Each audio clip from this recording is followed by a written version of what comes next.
Well, this is Lynn Fraser with the Killaby Center for Recovery and the Radical Recovery Summit.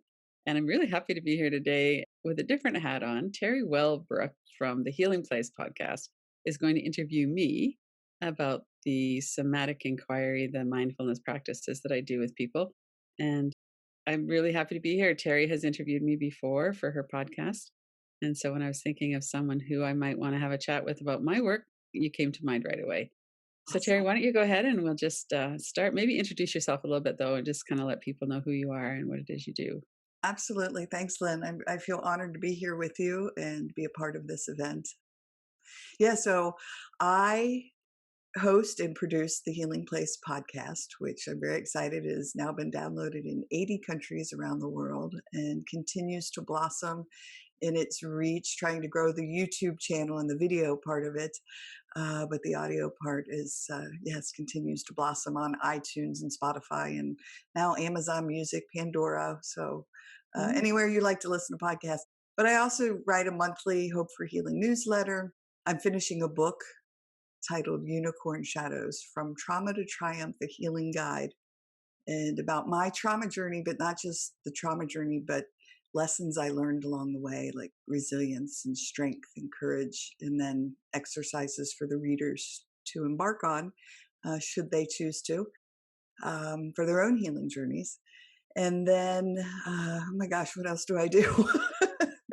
I own a business in Ohio. We recently just moved to South Carolina, to my favorite island, and it's just paradise and beautiful and a dream come true, which is wonderful. So, Mm. oh, and speaking, I've been doing a lot of speaking events, and which has been wonderful, and telling my story of hope, as I like to say. My story from trauma, my first 22 years of life were filled with horrible trauma and adverse childhood experiences. Um, and then into triumph and living a life filled with joy and tranquility, and what I did along the way. So that's my soul work, as I call it, my mission to share that. So thank you. Oh, that's beautiful. Yeah. Well, I'm really happy that you're here with me together. We can do this. Yeah. Absolutely. And I'm so excited to, again, I learn from you every time we talk. I love learning everything that you do in the world, and especially about, obviously, trauma recovery. And I know one of the things we've talked about a lot is, um, what do you mean when you say that trauma is stuck in our bodies? That's such a good thing to know. And I think, one of the reasons it's good to know is that at some point people reach a tipping point where they realize they don't have to be scared of the energy in our body. So when we have a feeling of overwhelm, there's so many really good descriptions or definitions of trauma now too.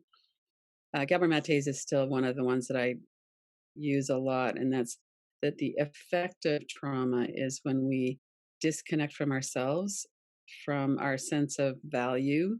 So we get into the core deficiency beliefs and from the present moment. And other people will define it as anything that leaves us overwhelmed, where we can't manage what's happening at the time. And then that's when we store the residual of it in our body. So if you had something happen to you that was traumatic, and then you were able to heal it right away, you were able to be present, someone was there to help you to co regulate your system, you came back to a feeling of safety very quickly, you had a feeling of connection so that you didn't have that experience because there's something wrong with you. So then you were able to release the shame, then that residual wouldn't be stuck in the body. But that almost never happens. And so when we have childhood adverse experiences, especially, one of the hallmarks of that is that we don't have anyone to tell, we don't have anyone to get support from. And sometimes the people who are creating the adverse experience are the people who should be caring for us. And so we know that we're not going to get any help from that side. We internalize it and then we just try to do the best we can. So we end up with this soupy, mucky mess of it's my fault if I was smarter or cuter or something, that it wouldn't be happening to me. And if I could only be more like that, then I could stop it. And so we take on the full responsibility for the situation we're in childhood. And, it might be something like a parent with mental illness, anxiety, or depression, it's usually related to unhealed intergenerational trauma. But we end up with this feeling like there's something wrong, I'm being hurt, or there's neglect in the sense of nobody seems to care about me and my experience. If I just put on a happy face, everybody's happy with that, and then I'm dying inside. And so we have this kind of mess that happens, and we just kind of shove it down because we don't have any options. Children don't really have any power. We can't change where we live, who we live with, what they do to us. And so we internalize all of that, and kind of our nervous system brings us some options, some strategies, like we go into immobilization, we go into freeze. Sometimes we dissociate. So that's a kind of a flight response. And sometimes you even, we hear about dissociation of people kind of going up to the corner of the room and looking down on your body from there because there's something happening that's too overwhelming. And then we go into fight response. Some people go into fight response. So, one of the things that I think is helpful for us to know is all of this is being driven by the nervous system. We don't make a conscious choice around any of that. When we go into fight, flight, freeze, fawn, that immobilizing or the reactivity, all of that is driven by our primitive brain and our nervous system, and it's trying to help us feel safer, or it's trying to get us to a place of safety. And then as adults, we look around and we go, gosh, what happened? I've been sleepwalking for 30 years. I'm in this relationship that doesn't work for me. I hate my job. I don't, and then we kind of wake up and go, well, maybe some of us are learning about trauma, which I'm so excited to see how many more people are learning about trauma now. And because we can stop shaming ourselves and we can understand our system. If we have a feeling of heaviness in our chest, or sometimes we'll have a feeling of blockage in our throat, or a tight fist in our gut, all of those are trauma that wasn't able to be released at the time, and they come in with their associated memories. So we might have 1,000 memories of not feeling safe, and that's what's contributed to that tightness in our gut. We don't have a healthy breathing pattern because we've been in freeze. We kind of just freeze up, and then we don't really breathe very well. So a lot of those things, it's really helpful to know that those are trauma responses, and if we start to work with them like a trauma response, we can heal them. So if we're holding our breath, we could take a deep breath and we could practice breathing deeply. Yes. Sometimes that might feel a little bit shaky because the reason we stopped breathing deeply was to protect ourselves. Because if a predator is on the run and we're trying to hide from a predator, we don't want to just be relaxed and breathing, and because we're trying to go into freeze, we're going into freeze to try to protect ourselves. So some of it's a bit nuanced and it takes a little bit of time. But one of the things that keeps us from going in our body is that feeling like if there's something painful here, there's something wrong. And if there's something painful, it means that it's trying to hurt me somehow. So one of the first questions I think is helpful for people is to look and say, okay, I feel this pressure in the back of my neck and shoulders. It hurts. Is it here to hurt me? Or I feel this kind of dizziness come over me, or I feel this kind of clench in my gut. I stop breathing. Is that here to hurt me? And if not, why is it here? And literally nobody ever says, oh yeah, it's here to hurt me. It's out to get me. And a couple of times it'll happen and we'll go, well, how do you know that? And there's always words and pictures that we can work with. But then when we come into it, it's like, this is some wounded part of us, some warning, some you need to protect yourself because people are going to hurt you. Yeah. And that's always what it is. So then we can work with it, look at the memories. And the one thing about the memories that are associated with that is that traumatic memories don't update for time. So they've done research with soldiers, for instance, from prior wars, and they will recall things 10 years later, 30 years later, 50 years later in the exact same way that they talked about it before. And people who are not stuck in a trauma, in a traumatic response, our memories change and they shift a little. We remember some things, we don't remember others.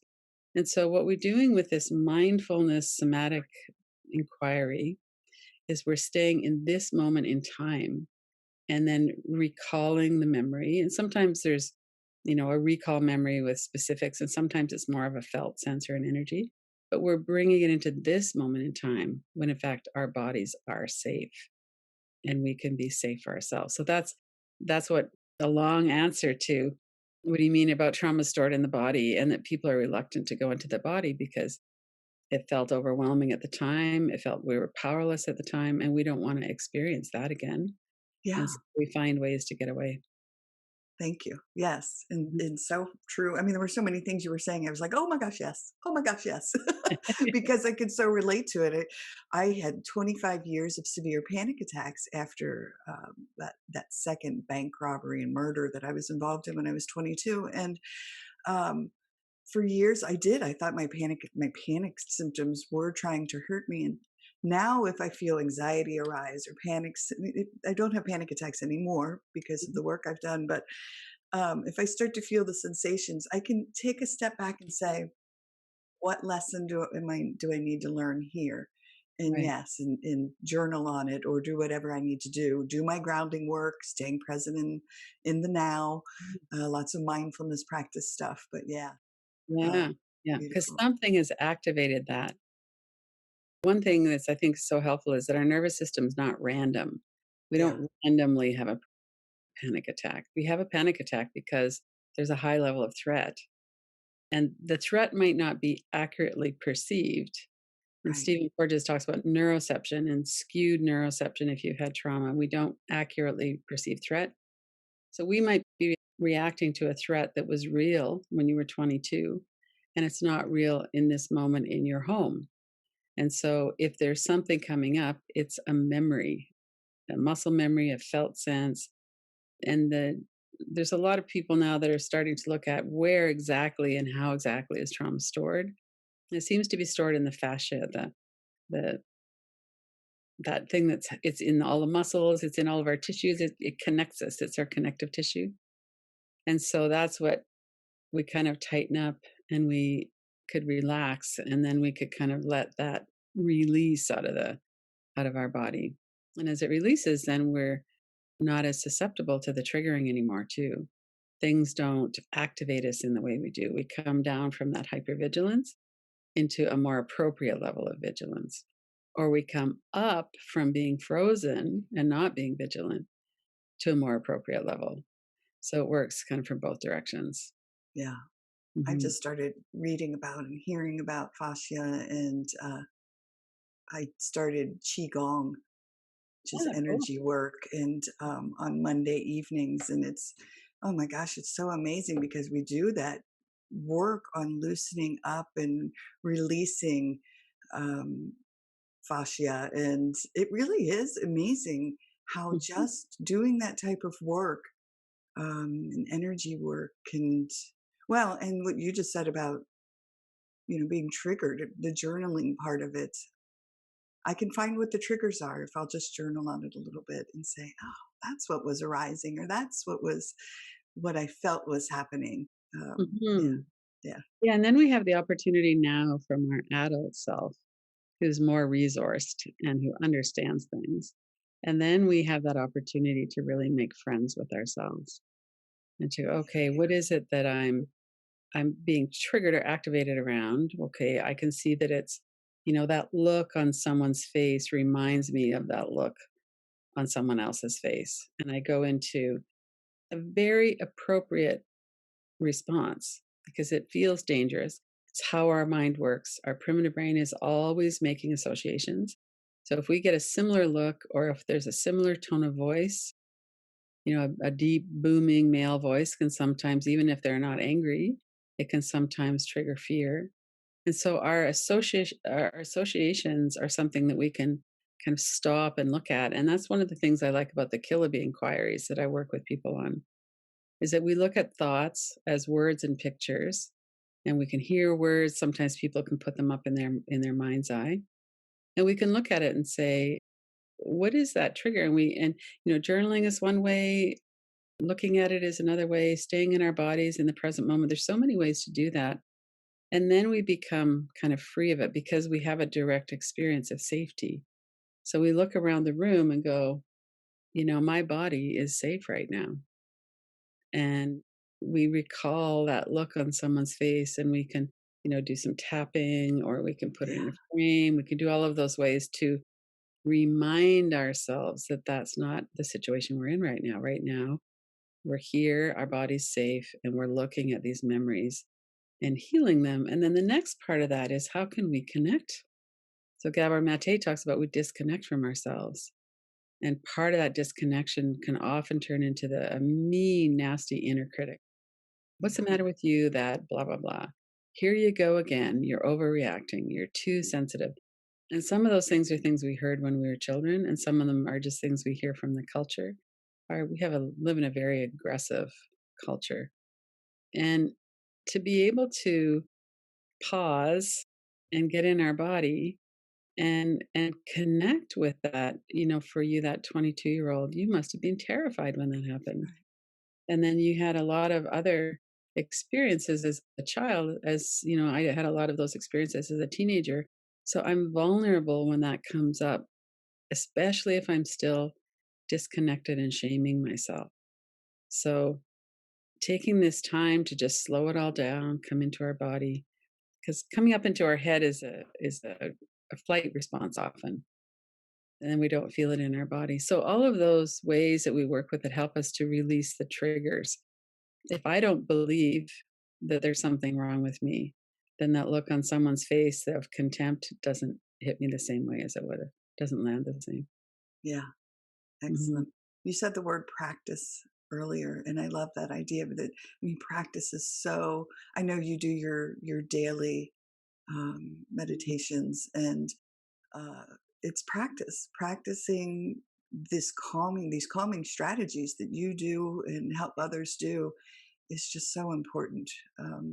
It becomes so habitual, um, and Mhm. changing those neuron pathways and what trauma does to the but brain plasticity studies now showing how we can Yeah. change that with these practices. Mhm. And the exciting thing I think about that too is that it's happening in our brain and in our body. And Dr. Rick Hanson's been on the summit a couple of times, and he talks about we need to take it in. We need to notice good things. And so again, we're working with that. Let's connect again. So if you can, right now we're on Zoom, but we're looking into each other's eyes and we see a friendly face on the other side, right? That helps us to feel connected and safer. It engages our ventral vagal system. If we look at, Stephen Porges with his polyvagal system, and it's understandable. There's good science. And so Yeah, when we have the experience over and over of a little bit more safety, then our shoulders start to release, our breath starts to get better. And I have some people that have been coming to the practice. Many, many people come every day, some come regularly. And that's all they do. They don't work privately with me. They're not doing anything else. They're just coming and resting and healing their nervous system. And it's amazing the transformation that can happen. And it doesn't happen in a week, right. it happens over months. And then it just kind of gets more and more subtle the deeper it goes. So it's not as dramatic sometimes. It is an amazing thing when we can show up and do a practice and be present with ourselves, when we can look and see, wow, look what I'm telling myself. I would never talk to anybody else like that. Why am I talking to myself like that? And start to have some sympathy and connection for, that me that was 12 years old or 3 years old, or, to connect with ourselves again in all of those ages, all those levels. It's Yeah, very powerful. very much so. I know two of the most powerful things my therapist had recommended to me was one, be gentle with yourself. And I remember thinking, how the heck do I do that? What? Yeah. Oh, yeah. gentle, because I was always so, my logical brain was, why can't you get over these panic attacks? Come on, Mhm. you can do this. You're smart. Figure it out. And just so Mhm. hard on myself, not Mhm. realizing the impact the trauma had had on me on a mind, body, soul level. Mhm. Yeah, and then the other one was just notice, and that was very Ah, powerful. And so I do that. right. I just notice, okay, what's happening in this moment? What is arising? Notice the feelings, even though they may be scary sometimes. Right. But just notice. Yeah, Right, and you're doing that in a way that is grounded in this moment when you're safe. So even those, the brain has such a negativity bias because it's always trying to keep us safe. So it doesn't notice all of the good things, it just notices the scary things, and it alerts us to that, right? So when you're feeling something like that, and then you have the direct experience that you made it through, you felt it, it moved and shifted because it always does. But yeah, we don't know that when we're trying to avoid it. We just think, if I ever let this in or if I ever start crying, I will never stop. And I'm just going to be washed away with this. And it's ironic because the panic attacks that do kind of wash us away don't anymore once we have some of these tools. yeah, And once we do the practices, then we have that confidence that, oh, okay, I know I can see this is happening. My mind's starting to go into a spin, or I'm starting to lose, the deeper breath. I know what to do now. And that's so powerful. We have so much agency. And then we go, I know how to do this next time. If it happens again, I'll notice it. I'll do these things. It'll be good. And then we have that confidence that we can do that. yeah. And again, I just think it becomes habitual. The Mhm. practice makes it habitual in that it it just becomes, instead of a trauma response of freezing or Mhm. flight or whatever that natural response is, which it is a natural response to trauma history, is that then it becomes a more calm and re-regulating response Yes. of Yeah. mindfulness or whatever it may be, whatever practices, breathing. Mhm. Yeah, That's another point too about regulation, nervous system regulation, is that mammals, of which people are mammals, um, which we kind of forget sometimes when we're mostly in our thinking brain, but we have bodies, we have nervous systems, and we react to things. And we need other mammals to regulate with. And so some people that would be like, I have a dog here that I really love. I don't have another warm mammal around other than my dog, unless I drive into town for an hour and I see my son and his family.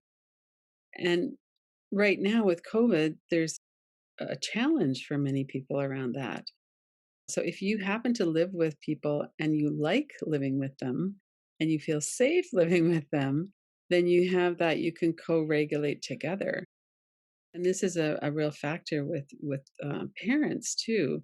I don't think we were ever meant to live in nuclear families where there's so much pressure right. on a parent or parents. And so we end up with not having, our parents don't have a regulated nervous system and then they can't co regulate with us. So we can learn a little bit of this ourselves. We can practice breathing and we can do those things. But oftentimes the and there's been some studies the last few years that have said it actually doesn't matter what method a therapist uses. What really matters is the relationship you have with between the patient and the therapist. Because if you have a therapist who's regulated themselves and you can be present with them in a way that you're not feeling shamed, you can be authentic, then that heals so much of the prior disconnection. And so that might be the first time we've had an experience like that. And I'm not a therapist. The method I use is a facilitation of a mindfulness inquiry, somatic based mindfulness inquiry. And it's a similar principle around co regulating with me because I've done enough of my own healing work that I'm regulated. And when I'm working with somebody, especially, I'm listening, I'm in my body, I'm paying attention, I'm breathing. I might suggest that they take a breath because I can tell they're not breathing. Let's come back into the body. but we need that with each other. And part of it comes from, when we were living in small tribes, and if we literally would die if we were kicked out of the tribe. And so we need other people to connect with to feel safe. And that's, with the loneliness and the isolation of the way that we live right now, it's not a good situation for people. So COVID has made it worse, but we were already in an epidemic of loneliness before this. And how that ties back into the Radical Recovery Summit is when we feel alone and threatened, we will do something to help us feel better. And a lot of times we're turning into some kind of addictive process or addictive substance to help us get away from the pain of the disconnection and isolation. Yeah, And the I pain gained of 29 pounds. Well, I during the pandemic, I gained 29 pounds because I was emotional eating, and then I had this aha moment. I saw a picture of myself, and I said, "When did that happen?" yeah, and it happens over just a few months. Yeah, and Yeah. I took a step back and I said, "Okay, this is what has been happening. I've been stuffing my food because I'm a social person and I haven't been able to connect with my people and sit around the fire pit and chat and laugh and do what I love to do and play Yeah. cards and yeah, and Mm. so." Um, Now I've lost 12 of those pounds and making healthy choices, but it was a moment of aha moment Yeah. of and Right. being able to realize that. But yeah, it is what happens. Yes. And so then many people would go into a shame storm seeing that. And what you did was when, oh, okay, this is COVID related. I'm not having my usual supports, my usual connection. How can I work with this in a way that's more skillful? Um, and sometimes I did a series of COVID interviews right in March, April, May, and Karen Koenig was on, and she's works with food and dysregulated eating. And she said, for some people, this lockdown situation is going to be a perfect opportunity to work with their food and their eating issues. And they're going to be able to, the pressure's off. You're not running around back and forth to work all the time. And so for some people, they're going to go really deeply into, I'm ready to be more healthy around this. I'm ready to be more intentional. And she said, and for other people, it's going to be the worst possible time because maybe you're living with a couple small kids and you're trying to work from home. Maybe you don't have someone that you live with that you like or that you feel safe with. So, not to shame ourselves for coping in however we cope, Right.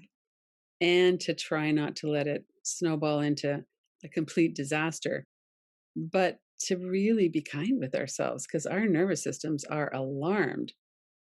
It's scary what's going on in our world right now with all the Yeah. social unrest and unhealed trauma. And we see it so much more clearly now, I think, as well. And this is our nervous system responding. This isn't our higher level brain. This is our nervous system freaking out and going, I need some comfort. I need some grounding. I need to feel something other than just this panic or this dread or what's going to happen or. So it's really important to be able to work with it in that way of just kind of having a wake up going, oh, okay, but not shaming yourself for it. And then you have the tools because you've done a Right. lot of your healing work, right? Yeah. And if you weren't in that situation, or if you weren't in a physical situation that was conducive, then to just really try to be kind with ourselves. It never helps to put shame onto something. It always Right. helps to try and connect in a friendly way with ourselves. Yeah. Mm. And that's such a great valid point because it wasn't. I think if I'd been hard on myself and been what Yeah.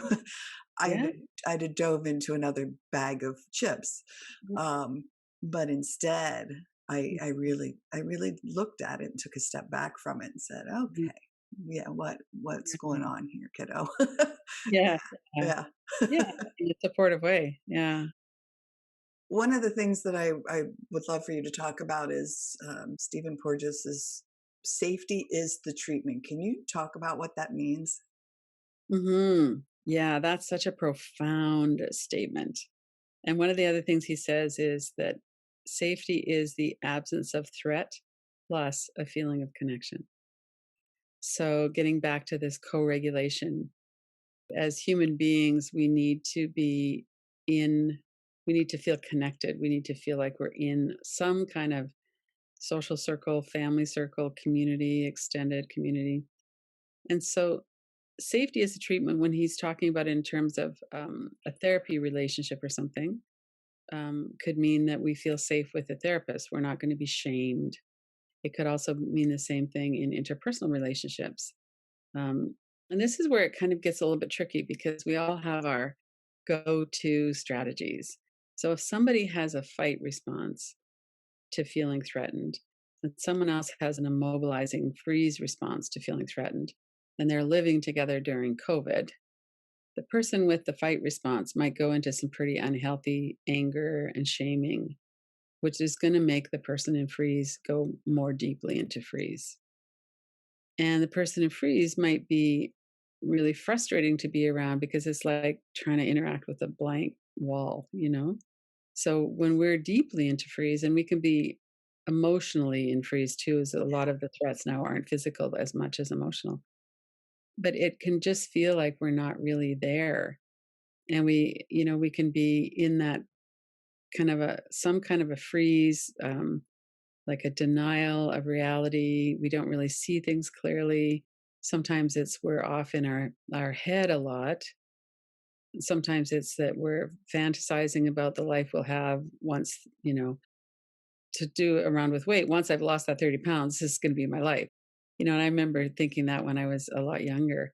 I don't have that delusion anymore. And I don't kind of wait for that, right? To have a life. I have a life anyway. But Yeah. but that kind of feeling of however you manage to get there to feel safe, that alone will heal your nervous system. And so if you have a dog or a horse or a cat or some other mammal, a pet, and you feel safe with them, every time you have that direct experience, something is healing in your system. And every time we have the experience of danger, something is being threatened in our system.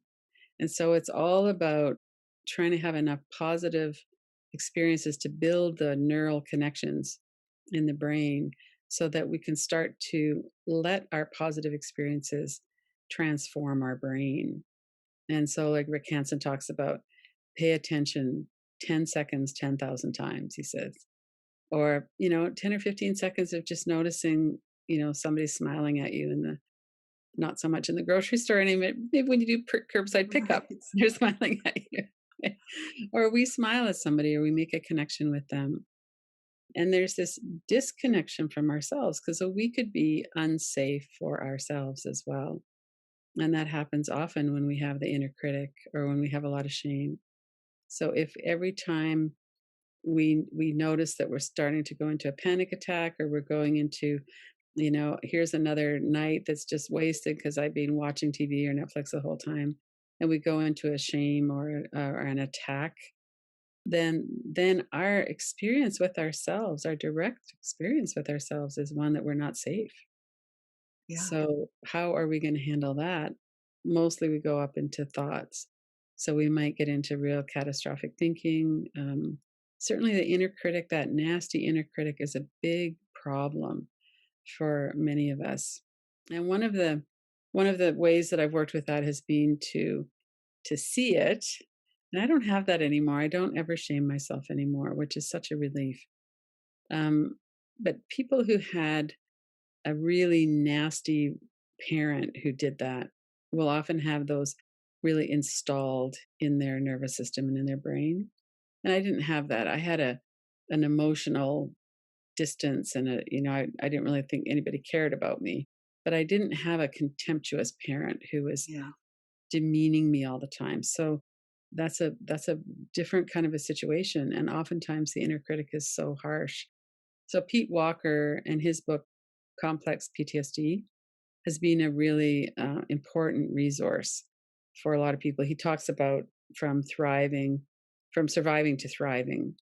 And he has a whole bunch of things on his website too about working with inner critic. And he's overcome that in his own personal life. And He's a therapist, has been a therapist for many years, and he has another book called The Tao of Fully Feeling, which also kind of helps us to wake up a little bit and come into our actual emotions, grieving, feeling what we're feeling. And so those experiences gradually, as we live through feeling, we gradually realize that in fact it's safe to feel. And so we might be doing that with a therapist or someone like me, or we might be doing that on our own or through all kinds of other ways that we can heal. But we need to have that in our body. It's safe to be here experience. And that is the treatment. That's what heals us. So, however, we get to that, Yeah. that's the treatment. Well, and I love that because I think in turning it back to ACEs for just a second in the study Mhm. of adverse childhood experiences and ACEs science is that one caring adult. And so that person, what an impact a coach, a teacher, a grandparent, a loving presence can be on a child's life, a child who may be living in a household that has that critical parent or that emotionally distant parent or Mhm. in creating, which is trauma, Yeah. but having that person there, that connection that you're talking about. What I know people asked me after hearing my story, Terry, how did you, like, you're always radiating joy and you're smiling and you're Yeah. happy. How'd you do it? And I used to think, I, I don't I don't know. know. Like, I don't know how I did it. And Yeah. then once I understood ACEs science and resilience part of it and said, Yeah. oh, my grandma Kitty, oh, my best friend's parents, Yeah. these people that were these loving presences in my life. Yeah. Yeah. That's so important.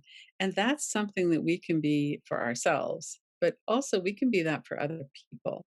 So, a lot of people will say, just my showing up every day, coming to these practices is a regulating force in their life. And they can count on me to be there and they can count on me to be regulated. And even if I'm sleepy or worried or whatever before, I sit down a couple minutes ahead of time and I just dial in and I'm there. And so I've had people like that too. One of my grandmas was like that. The other one was very mean. One of my grandmas was like that. And I had a teacher from grade, I was in a 3-4 class combined, and he was teaching. And then he moved up to 5-6 when I moved up to 5-6. And then he moved into grade 7 when I went into Oh my junior high. gosh. And so I had him for 5 years, and he was that for me. And it makes a lot of difference. Like, you can't really believe that you're as bad as your thoughts say if you have someone who thinks that you're okay, Yeah. someone who sees your goodness. And I Yeah. remember one time I was being punished for something, which wasn't often because I really wanted to please, at that age. And so he had me and another girl. I think we'd pass a note or something. And he says, "I just want you to sit and put your hands under your legs and just kind of sit with your fingers under your legs for 5 minutes or 3 minutes or whatever it was." He wasn't mad or anything like that. He was Right. just trying to get our attention. And at the end of it, I think the other girl left, and I was just there with him, and I must have been upset, and I must have said something about, "I don't think you're gonna like me anymore," or something. And he said, "I don't like you because you behave. I like you because of who you are and your spirit," basically. I don't know what exact words he used, Yeah. And I remember that. And so why do I remember that? Because that is not the feeling that I had when I was a child. I had the feeling that behavior got me approval, kept me out of trouble, good behavior, but I didn't really feel like I mattered to anybody. But I mattered to him, and that was enough. So I think that one person, that's a powerful thing. And maybe we can go back and remember we had glimpses of that. And for some people, they're not going to have anybody that kind of comes to mind. So maybe we could kind of be that person for Yeah. ourselves. And I We was can just go gonna say back. that we can be that person for one another, especially during this Yeah, pandemic, is be that one, that caring person in another yeah, person's life. Yeah. yeah. And a lot of this has to do with shame and the disconnection we feel.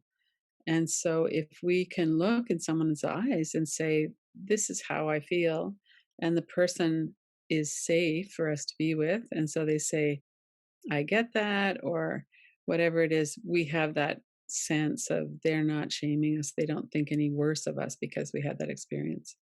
And that's a really powerful thing when we can say the worst thing that we think about ourselves and the other person stays with us. That's a really powerful experience because that's the thing we think that we're going to get kicked out of the tribe for. Right.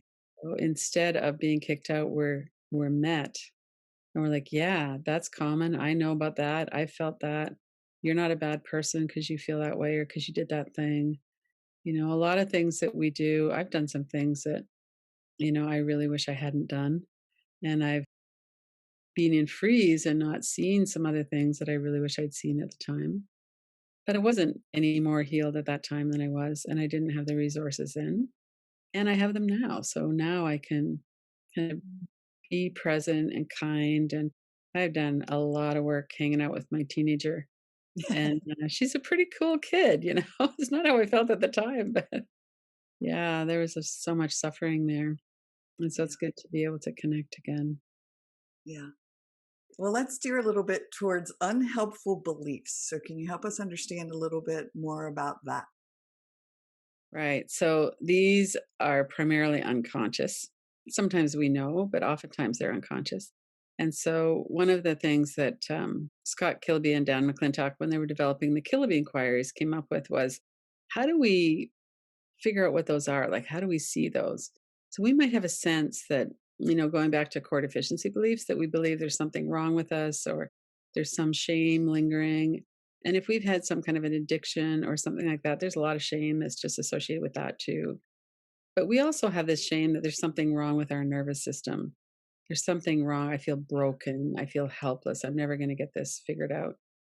And so on the surface, the conscious mind, we know that we're not broken. We know that we can heal because we have a lot of, we've healed a lot of this. But there's still that lingering, what is it that's still in that unconscious mind that we could bring forward and have a look at? So one of the things we do is a reverse inquiry, and we might say something opposite of what we believe. So if we believe that we have to hide who we are because there's something shameful about us, then we might say, I'm completely comfortable letting everybody know exactly who I am. Or, if we're working with addiction, it might be, I don't care if my best friend comes in and sees me at the end of a binge or at the end of a night of drinking. I don't care, I'm okay with all of that. So what we're going to do is we're going to get some kind of response. It's like, oh no, especially with addictions and those kinds of trauma responses, those are secret and Yeah. they don't really survive the light of day. And so we might have a response, well, I don't want them to see that, or I don't want them to know that about me. And again, it's that fear that we're going to be shunned and kicked out of the circle. And so to do that, we'll ask a question like that, or we'll make a statement. So instead of just saying, what is it that's holding me back? It's not very specific. But if we can come up with a really specific statement, I'm fine if everybody sees me, whatever it is, then something in our body is going to say no. And it might be our mind too. It might be, no, I'm not letting people see that. Or, I have to, keep my, position as a parent. I need to be respected. I need, we have all of those things. But when we're doing this inquiry, we're really just looking at what's internalized, what got stored, and how can I bring that up and heal it so that it's not driving me anymore. So then we come into our body and we come back to, I got a big tight fist in my gut when I said that statement. So obviously it's not true. Or my shoulders went back up around my ears. So we can take a few deep breaths and kind of downregulate it a little bit. And then we can work with it with thoughts and the sensations. So usually the thoughts come first because that's often, the two of them are connected, they drive each other. But what's your thought about that? So if your thought is no, I'd be shamed, I'd be kicked out, I'd feel humiliated. Then we could just look at those words. Sometimes there's somebody's face, especially if we had a parent who did that to us a lot. So we kind of sift through and we stay with them. And one of the things that we're always doing with the somatic mindfulness is staying in the present moment. So if you have a thought come up, whether it's words or pictures, and it feels intense, and then you have especially if you stop breathing or you have an energy in your body, we want to take some of the charge off of that first. So, and whoever's listening could just do this. So if you bring up a picture and then kind of notice what's your response to that image, notice it in your body as well. Is there an uneasiness or some kind of an energy? But then bring your attention just to the picture and see if you can see it in a frame. So sometimes it helps. Might even put our hands up and kind of see it in the frame. We can put it on the other wall. We can keep our eyes open and do it, or we can do it with our eyes closed. But then just bring your fingers up and take your attention into the sound of the tapping and the sensation of the tapping. So we're taking our attention just into that. And then take a deep breath and have a look at the image again. And has the image changed at all, or the words of it, is your experience with that changed at all? Well, with me, it Yeah. became less alive, like Yeah. It more of a fades. flat, not Yeah. 3D-ish, more 2D-ish. Right. Yeah. Yeah. So that's reliable, actually. And we have a number of tools that we can do with that. It becomes less real in this moment. We can see it as a picture. This is a memory or something, right? And then we can come in, and I know this obviously takes a lot longer if we're going to do an actual, you know, work with this. Then we come in, and did anything come up in your body? Was there any kind of tightening or, Yeah, my right leg started to tingle, which is a very common trauma response for me, for whatever. That's a body memory for me. right? Yeah, Okay. So then we could work with that as a sensation. So one of the things you could do is describe the sensation. So it's in your right leg, it's tingling.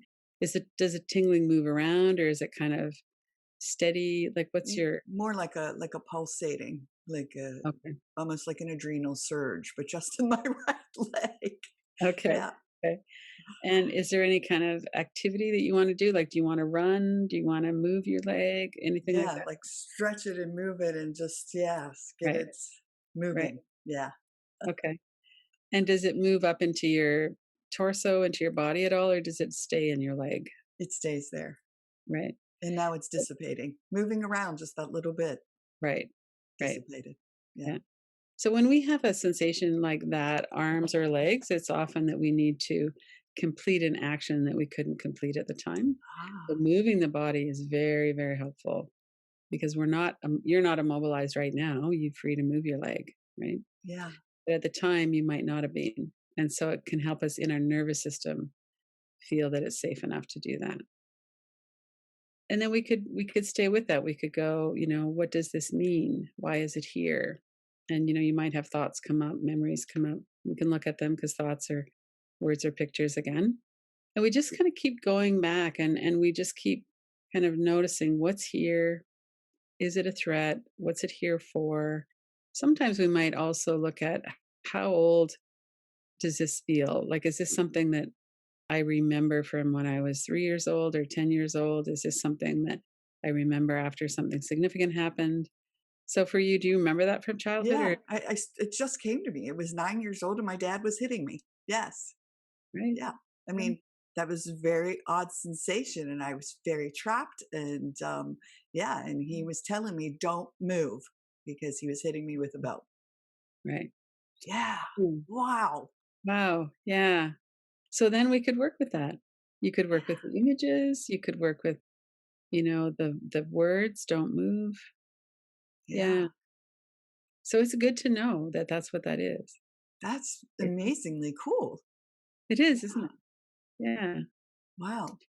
So sensations and feelings are never random. That was just Yeah. one of those really cool. I mean, I hate to say cool to trauma, but Yeah. for me, because I understand the powerful impact of healing work, Mhm. that to me, I now get excited when I have these aha moments. Yeah. It used to be terrifying, and I Yeah. would bawl my eyes out in EMDR sessions over Yeah. that 4-year period that I did EMDR. But Mm. now I go, oh, yeah, yeah, Yeah. this is it. Yeah. Yeah. And now I know I can do the healing work necessary to Yeah. help that dissipate and resolve itself and resolve that trauma. Yeah. Mhm. Mhm. And sometimes it's very nonverbal. We just have to move our leg and take a few breaths, and then we're okay. Other times we might go right into the memory or into the pictures and, do more tapping. A lot of it depends on, is this kind of dragging us out of the present moment? So, you seem very regulated right now. It doesn't look like you've gone back to that age when that was happening. So you're able to stay present. But if you weren't, then we would stop what we're doing and we would handle that. We would help kind of just stay with it. And so that's a really powerful experience to know that that comes up and it's because of something. It's not random, it's linked to a certain experience. And then when we see that, it makes a big difference. And you can move your leg and then it dissipates. So you know that too, Right. And right? that I can move. It's not that Yes. don't move. It Yeah, just exactly. subconsciously was in my head, don't move. Yeah. Yeah. Yeah. No, I can move. Exactly. Yeah. Yeah, And so that tingling, that feeling, that pulsing in your leg was you trying to get away. It was you, but you couldn't because you were immobilized, right? yeah, Yeah. It's a very powerful wow. thing to know. Yeah, Yeah. very powerful and Mhm. and beautiful in a healing way. Mhm. Yeah, Mhm. One well, of the that's great. things that's so helpful here is that we don't feel trapped anymore. Like, one of the things that we need to do when we're traumatized is get ourselves to a place of safety. And part of that is we need to heal our own nervous system and, start to breathe more deeply and start feeling safer physically. And some of those things that we can do are um, kind of in the moment things. One of the things we sometimes do is this 5, 4, 3, 2, 1. And so if anybody is feeling kind of dysregulated right now, maybe we could just do that for a minute. So Yeah. you look around the room and you name out loud if you can. If you're in a coffee shop, you might not name it out loud, but name out loud 5 things you can see. So just, I see this, I see this. Yeah, And then 4 things that you can feel. So 4 textures. I can feel the table. I can feel the warmth of my leg. I can feel. And what this is doing is it's orienting us back into the moment. And then 3 things that I can hear. So 3 sounds I can hear. So I could hear, if you're in a coffee shop, you might hear the sound of people talking or music or something. So we just name those one after another. And we might even not go all the way to one because we might be regulated by, just the things that we can see and touch. And then 2 things that we can smell, or 2 favorite smells. And then 1 thing that we can taste, or a favorite taste. And by then, we're usually a lot more in this moment. So we're able to go, well, that was kind of scary, what just came up. yeah, And now I'm feeling kind of, I'm here. I can see that my body knows that it's safe. And then there's some other things like Peter Levine uses the syllable VU, but the science behind it is that if we have an exhalation for 6 seconds or more, that helps to stimulate the relaxation response in our body. So we just breathe in and then VU, ooh,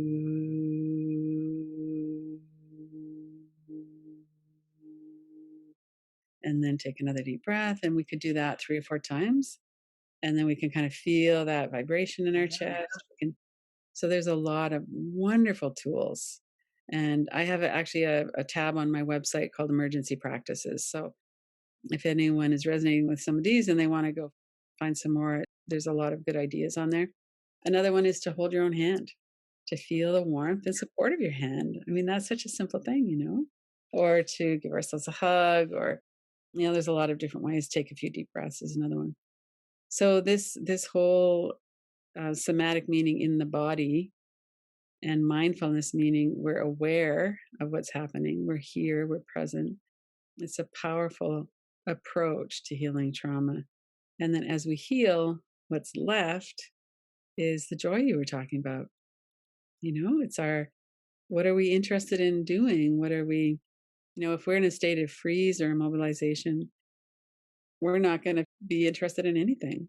right, But if we come out of that and we start to kind of look around and go, well, I'm still alive. I can still have an interest. What do I want to do? Like, what excites me? And even during COVID, we can find things to do that are really interesting.